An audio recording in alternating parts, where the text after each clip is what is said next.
Hello everyone, welcome back to my YouTube channel economics by Reenu. Macro economics के third chapter में हमने अभी तक देख लिया कि नेशनल इनकम क्या होता है, उससे रिलेटेड एग्रीगेट्स कौन कौन से हैं और हमारे न्यूमेरिकल सॉल्व करने में कौन कौन से फॉर्मूलाज काम आएंगे। अब इसके आगे का टॉपिक है कि नॉर्मल जीडीपी क्या होती है और रियल जीडीपी क्या होती है, यानी कि हम नेशनल इनकम जब कैलकुलेट करेंगे तो हम नॉमिनल वाली कंसीडर करें कि हम रियल जीडीपी वाली कंसीडर करें। तो पहले इन दोनों के कंसेप्ट देख लेते हैं। जो नॉमिनल जीडीपी है वो जीडीपी कैलकुलेट करती है एट करंट प्राइसेस, यानी कि जिस ईयर में आप कैलकुलेशन कर रहे हो उस अकाउंटिंग ईयर के अंदर जो भी प्राइस चल रही है। मान लीजिए आप 2022 में बैठ के जीडीपी कैलकुलेट कर रहे हो, तो आप प्राइस लेवल भी 2022 की ही लोगे, यानी कि उस ईयर के करंट प्राइसेस। और दूसरी तरफ अगर हम रियल जीडीपी को देखें तो it refers to GDP at constant prices. It is the market value of final goods and services produced within the domestic territory of a country during an accounting year as estimated using the base year prices, यानी कि constant year में constant prices हम ले रहे हैं। तो मान लीजिए जब आप 2022 के अंदर कैलकुलेशन कर रहे हो जीडीपी की, तो ये तो हो गया आपका करंट ईयर। लेकिन आप कुछ एक बेस ईयर लेके चलते हो इन रेफरेंस की। मान लीजिए 2011 का जो ईयर है उसको मैंने रेफरेंस ईयर माना, तो वो क्या हो गया मेरा बेस ईयर। तो इसको मैं क्या लूंगी एट कांस्टेंट प्राइस, यानी कि उस टाइम का जो प्राइजेस था वो अब तो वेरी नहीं करेगा, लेकिन करंट ईयर के प्राइजेस वेरी कर सकते हैं। तो 2000 ईयर वाले जो भी बेस ईयर है उसको मैंने क्या ले लिया कांस्टेंट प्राइस। तो दोनों में फर्स्ट डिफरेंस क्या हो गया, हम इसको कैलकुलेट करते हैं एट करंट प्राइजेस और रियल जीडीपी को हम कैलकुलेट करेंगे एट कांस्टेंट प्राइसेस। ठीक है। अब इसका फॉर्मूला क्या होगा, नॉमिनल जीडीपी के अंदर जब भी आप जीडीपी कैलकुलेट करते हो तो उसमें क्या निकालना रहता है कि आपने कितनी अर्निंग करी है एक साल के अंदर, एक अकाउंटिंग ईयर के अंदर। और वो अर्निंग कैसे निकलेगी कि आपने कितनी क्वांटिटी प्रोड्यूस कर रही है एट डिफरेंट प्राइस लेवल्स। तभी जाके जो भी आपने क्वांटिटी प्रोड्यूस करी है, जो भी फर्म है, जो मैन्युफैक्चरर है, वो जितनी भी क्वांटिटी प्रोड्यूस कर रहा है वो उसका कोई प्राइस लेवल डिसाइड करके उसको बेचेगा, उसको मार्केट में बेचेगा, तब जाके उसकी इनकम निकलेगी और वो जीडीपी में काउंट की जाएगी। तो यहाँ पे क्यू का मतलब क्या हो गया, quantity of final goods and services. जितने भी आप गुड्स एंड सर्विसेज बना रहे हो उसकी फाइनल वैल्यू। तो final goods and services produced in an accounting year. Accounting year मैंने बताया था 1 अप्रैल से लेके 31 मार्च तक काउंट किए जाने वाला एक अकाउंटिंग ईयर रहता है। और प्राइस हम ले रहे हैं prevailing during the accounting year, यानी कि जिस ईयर के अंदर आप नॉमिनल जीडीपी कैलकुलेट कर रहे हो उसी ईयर की हमें सारी क्वांटिटी देखनी है कितनी प्रोड्यूस हुई है, और उसी ईयर का हमें देखना है कि आपका प्राइस लेवल क्या था उस टाइम पे। तो आपका फॉर्मूला क्या बना, nominal GDP equals to Q into P. अब यहाँ पे हम ना हमारे पास दो वेरिएबल्स है Q और P। यहाँ पे कुछ भी टर्म कांस्टेंट नहीं है। तो मान लीजिए अगर एक पल को P को हटा दीजिए, तो अगर क्वांटिटी के अंदर अप या डाउनफॉल देखा गया, यानी कि मान लीजिए क्वांटिटी हमने इंक्रीज कर दी या डिक्रीज कर दी, उसकी वजह से भी हमारी नॉमिनल जीडीपी इंक्रीज डिक्रीज होगी। या फिर एक बार क्यू को कांस्टेंट रख के देखिए, तो अगर प्राइस लेवल भी इंक्रीज या डिक्रीज हो रही है तब भी हमारी नॉमिनल जीडीपी इंक्रीज या डिक्रीज होगी। यानी कि यहाँ पर अगर हम देखें, यहाँ पे केवल एक इल्यूजन दिखाई दे रहा है मार्केट का। यानी कि मान लीजिए किसी साल में जब आप एक रेफरेंस ईयर लेके चल रहे हो खुद का करंट प्राइस का, उस साल में आपकी क्वांटिटी ज़्यादा प्रोड्यूस हुई ही नहीं है, लेकिन प्राइसेस इंस्टेंटली इंक्रीज हो रही है इन्फ्लेशन की वजह से, तब भी वो क्या दिखाएगा कि आपकी नॉमिनल जीडीपी इंक्रीज हो रही है, यानी कि आपका मार्केट अच्छा चल रहा है। पर ये क्या हो गया, एक इल्यूजन हो गया। आपका मार्केट कब अच्छा चल रहा होगा, तब जब होगा कि जब आपकी इनकम इंक्रीज हो रही है with respect to quantity produced, यानी कि जब मार्केट के अंदर जो भी फर्म्स है, मान लीजिए 2022 के अंदर आपका प्रोडक्शन हुआ था 100 kgs ऑफ वीट का, और उसको आपने सेल करा है 4 रुपीज़ पे, तो यानी कि आपने 400 रुपीज़ कमा लिए। लेकिन अब यहाँ पे मैं क्या बोल रही हूँ कि आपकी केजीज तो कम हो गई, यानी कि आपको ले दे के 40 तो करना है, आपने 50 kgs का प्रोडक्शन करा है, लेकिन आपने इसको कितने पे बेचा है, 8 रुपये पे, तब भी ये 400 रुपये कमा रहे हो आप। लेकिन ये ज़्यादा इफेक्टिव सिचुएशन होगी कि ये ज़्यादा होगी, ऑब्वियसली ये होगी कि कम प्राइस पे आपने ज़्यादा क्वांटिटी प्रोड्यूस्ड करी है। और 2020 20 में भी आपकी सेम सेल्स बताएगा वो, लेकिन डिफरेंस क्या है, प्रोडक्शन एकदम हाफ और कॉस्ट एकदम डबल। तो हमारे लिए ज़्यादा रिलायबल सिचुएशन 2020 की वो वाली है जब आपका प्रोडक्शन इंक्रीज हो रहा है और उस प्रोडक्शन की वजह से आपका नॉमिनल जीडीपी इंक्रीज हो। तो नॉमिनल जीडीपी हमें एक बस इल्यूजन देता है कि अगर मान लीजिए गलती से क्वांटिटी की जगह प्राइस भी इंक्रीज हो रही होगी तो वो भी काउंट किया जाता है। और दूसरी तरफ अगर हम रियल जीडीपी का कैलकुलेशन देखें तो रियल जीडीपी का फॉर्मूला के अंदर सेम दोनों वेरिएबल आएंगे, क्वांटिटी एंड प्राइस, लेकिन प्राइस को हम यहाँ कांस्टेंट रख देते हैं, यानी कि हम किसी एक रेफरेंस ईयर को देख रहे हैं, जो भी हम बेस ईयर ले रहे हैं उसके कंपैरिजन में हम प्राइस लेवल देखते हैं। तो यहाँ पे क्वांटिटी क्या हो गया, quantity of final goods and services, आपने जो भी यहाँ पे लिखा था goods and services produced in an accounting year, यानी कि वही वाली बात आ गई, आप 2020 में तो कैलकुलेशन कर रहे हो तो आप क्वांटिटी 2022 वाली लोगे, लेकिन प्राइस आप कांस्टेंट रख के कौन सी ले रहे हो, prevailing during the base year, यानी कि 2011 में क्या प्राइस थी आपने उस प्राइस लेवल पे अपनी कैलकुलेशन करी। तो अब ये देखिए प्राइस आपकी कांस्टेंट है तो गुड्स इंक्रीज हो रहे हैं या डिक्रीज हो रहे हैं उसके बेसिस पे आपकी रियल जीडीपी कैलकुलेट करी जाएगी। तो ज़्यादा इफेक्टिव कौन सा मेथड हो रहा है हमारा, रियल जीडीपी वाला। क्यों, क्योंकि अगर आप पी को कांस्टेंट रख रहे हैं तो केवल क्यू के अंदर अगर इंक्रीज हो रहा है तो आपकी जो नॉमिनल रियल जीडीपी है वो भी इंक्रीज होगी। और मान लीजिए पी कांस्टेंट है और क्यू हमारा डिक्रीज हो रहा है तब भी हमारी रियल जीडीपी डिक्रीज हो रही है। पर यहाँ पे क्या हो रहा था, आप भले इसको इंक्रीज करो तो भी इंक्रीज होगा, इसको डिक्रीज करो तो भी डिक्रीज होगा। तो हमें प्राइस लेवल का इफेक्ट नहीं दिखाना है नॉमिनल जीडीपी पे। जीडीपी का मतलब क्या है कि आपने एग्रीगेट कितना गुड्स एंड सर्विसेज प्रोड्यूस करी है एक अकाउंटिंग ईयर के अंदर। तो इफेक्टिव मेथड वो होगा जो गुड्स के ऊपर बात करे कि आपने कितनी प्रोडक्शन करी एक साल के अंदर, उस प्रोडक्शन के रिलेटिव आपकी कितनी जीडीपी निकल रही है, यानी कि आपका मार्केट कितने अच्छे तरीके से चल रहा है, प्रोडक्शन कितनी हो रही है, सेल्स कितनी हो रही है। अगर प्रोडक्शन कम है और फिर भी आपकी नॉमिनल जीडीपी वो अच्छी दिखा रहा है तो वो एक इल्यूजन हुआ। अब इसको हम एक एग्जाम्पल की तरफ से देखते हैं। तो एक टेबुलर फॉर्मेट में एक तरफ हमने नॉमिनल जीडीपी रखा, एक तरफ हमने रियल जीडीपी रखा। यहाँ पे ले लीजिए आप ईयर्स, फिर आ गई कमोडिटी, उसके बाद क्वांटिटी आपने उस कमोडिटी की कितनी प्रोड्यूस करी है, नेक्स्ट उसका प्राइस लेवल आपने क्या लिया है, और जीडीपी एमपी यानी कि मार्केट प्राइस पे आपकी जीडीपी क्या निकल रही है, ये हो गई हमारी नॉमिनल की। और यहाँ पे सेम हम लिख देंगे इसकी रियल जीडीपी की, quantity then price level and then GDP MP of real GDP. तो हम 2 साल लेंगे, 2011-12 और 2019-20। सेम इधर 2011-12, 2019 और 20। यहाँ पे मैं 3 कमोडिटीज़ प्रोड्यूस कर रही हूँ, वीट, क्लॉथ, शुगर। सेम यहाँ पे रखना है, वीट, क्लॉथ, शुगर। और हम कंपैरिजन कर रहे हैं तो जो नॉमिनल जीडीपी में हम चीज़ें लेंगे वही हम रियल जीडीपी में लेंगे ताकि वेरिएशंस ना दिखे। वापिस वीट, क्लॉथ और शुगर, यानी कि 3 कमोडिटीज़ का प्रोडक्शन हम 2 अलग अलग ईयर में अलग अलग जीडीपी के अंदर कैलकुलेट करके देखेंगे।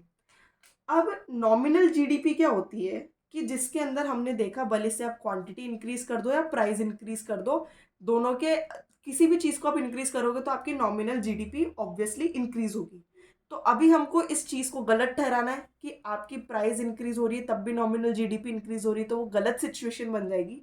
तो हम इसको प्रूव करने के लिए क्या करेंगे, एग्जाम्पल में क्वांटिटी को कांस्टेंट रख देते हैं कि क्वांटिटी तो आपकी इंक्रीज ही नहीं हो रही फिर भी आपकी जीडीपी इंप्रूव दिखा रहा है। तो आपने यहाँ 20 टन्स लिए वीट के, क्लॉथ के अपना 100 मीटर्स ले लिया, शुगर के 5 टन्स ले लिए। और प्राइस के अंदर आपने वेरिएशंस दिखाना है, 100 पर टन, फिर इसके बाद में 5 पर मीटर, 500 पर टन। अब इसके बाद में अब आपको तो कंपैरिजन दिखाना है, 2011-12 में ये प्राइजेस रखी आपने, अब 2019-20 में देख लेते हैं। तो हमको तो क्वांटिटी कांस्टेंट रखनी है तभी जाके हम बता पाएंगे कि नॉमिनल जीडीपी इफेक्टिव नहीं होती है। 20, 100 एंड 5, तो यहाँ पे हमारी क्वांटिटी कांस्टेंट है। अब हम प्राइस को इंक्रीज कर देते हैं। यहाँ पे 100 थी, यहाँ पे हम 1000 टन्स ले लेते हैं। 5 मीटर की जगह 20 पर मीटर, 500 पर टन की जगह 1600 पर टन।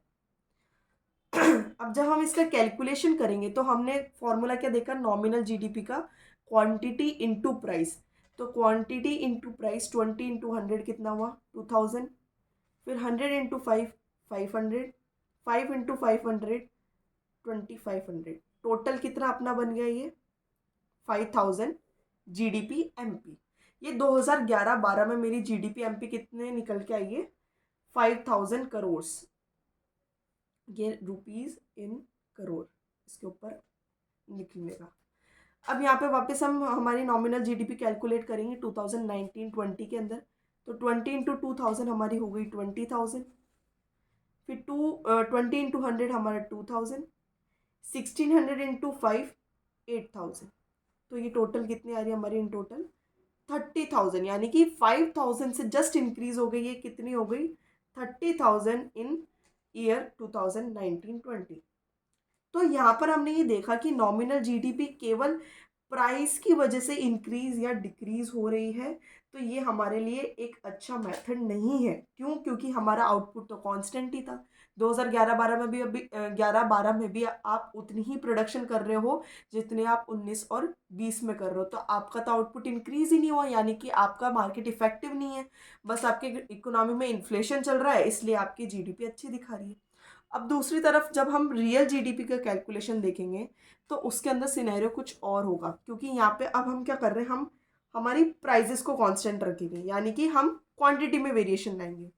तो हमने वीट की रखी 20 टन्स की क्वांटिटी, उसके बाद 100 टन्स का क्लोथ और 5 टन्स का शुगर, जिसके ऊपर प्राइस हमारी क्या थी 100 पर टन, इधर 5 पर मीटर और 500 पर टन।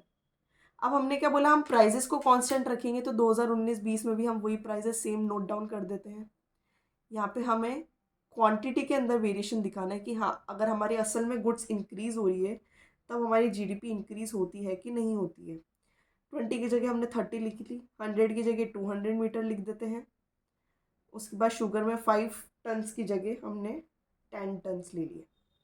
अब वापस हमें रियल जीडीपी कैलकुलेट करनी है, यानी कि Q इंटू पी। हर फॉर्मूला में Q इंटू पी जीडीपी का, यानी कि क्वांटिटी इंटू प्राइस। तो ये हो गया हमारा 2000, 5000 एंड 2500, 2500, 25,000। तो ये कितना हो गया 5000।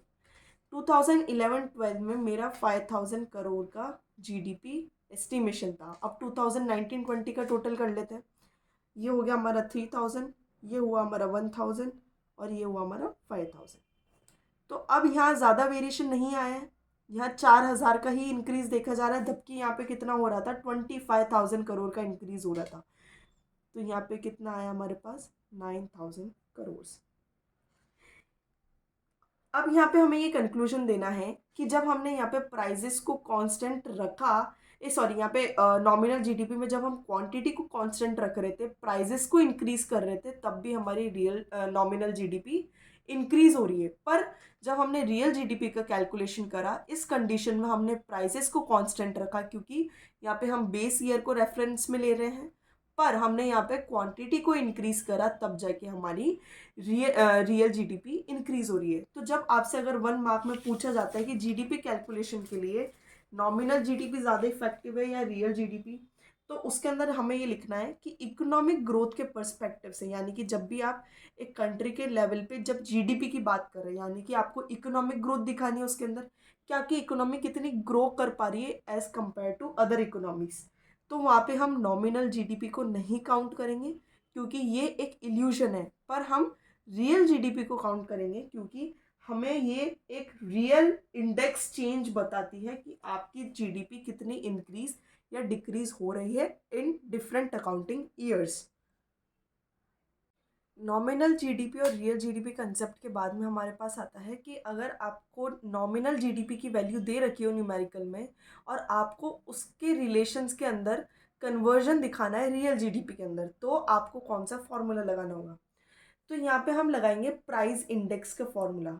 प्राइस इंडेक्स क्या होता है, कि वो एक दो अलग अलग प्राइस लेवल के बीच का रेशियो बताता है, यानी कि जीडीपी एट करंट प्राइजेस, हमारी जीडीपी एट करंट प्राइजेस कौन सी थी, nominal GDP upon GDP at constant prices. तो ये हमारी कौन सी जीडीपी कौन सी हुई, रियल जीडीपी इंटू 100।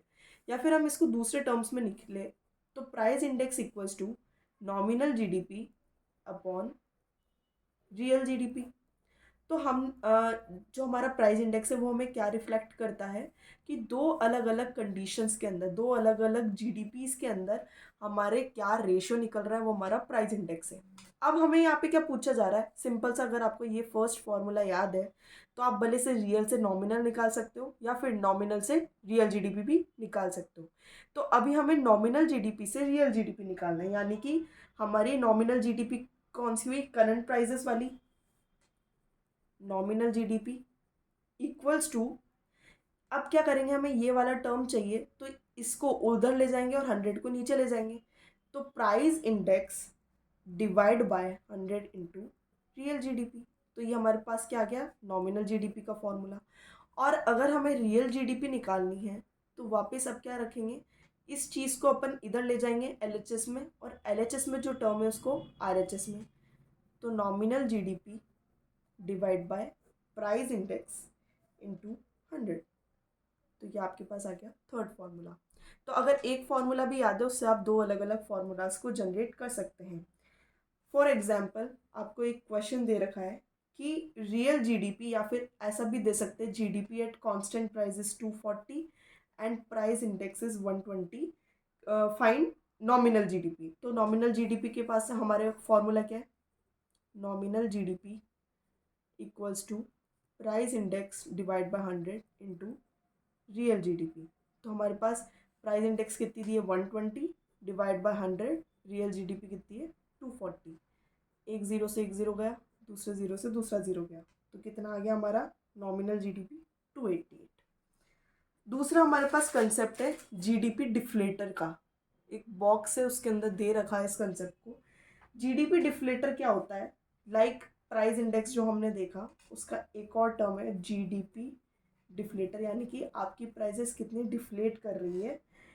तो ये रेशियो बताता है GDP at current prices divide by GDP at constant prices.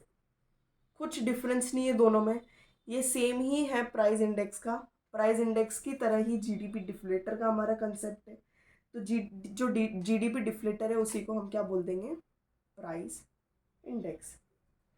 मान लीजिए आपके पास नॉमिनल जीडीपी यानी कि करंट प्राइजेस और रियल जीडीपी यानी कि कांस्टेंट प्राइजेस दोनों की वैल्यूज़ दे रखी है, और आपको पूछा जाए कि इसका जीडीपी डिफ्लेटर कैलकुलेट करके बताइए।